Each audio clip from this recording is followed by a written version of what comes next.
সালাত। আমরা দাবি করি যে আমরা সবাই মুসলিম, কিন্তু বাস্তবতা হচ্ছে যে আমাদের মধ্যে ম্যাক্সিমাম মানুষই 5 ওয়াক্ত নামাজ পড়ে না। এটা ইসলামের একটা বেসিক জিনিস। ইসলামের বড় বড় বিষয় অনেক পরে, আগে মূল একটা বেসিক জিনিস হচ্ছে 5 ওয়াক্ত নামাজ। আর আমরা যারা নামাজ পড়ছি তারাও নামাজে কি পড়ছে এটা বুঝি না, তাই না?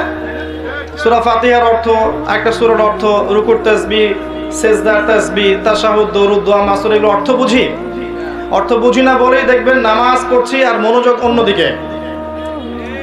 নামাজ 2 রাকাত নামাজে 200টা চিন্তা আমার মাথায় চলে আসছে। করণীয় হচ্ছে আপনাকে নামাজে যা পড়ছেন এর অর্থটা বুঝতে হবে। যদি আপনি অর্থের দিকে মনোযোগ দিতে পারেন, ইনশাআল্লাহ আপনার নামাজে মনোযোগ অন্যদিকে যাবে না এবং আপনি রিল্যাক্সে, সুকুনের সাথে, প্রশান্তির সাথে নামাজ পড়তে পারবেন ইনশাআল্লাহ। আর 2টা টিপস দিতে পারি যে সূরা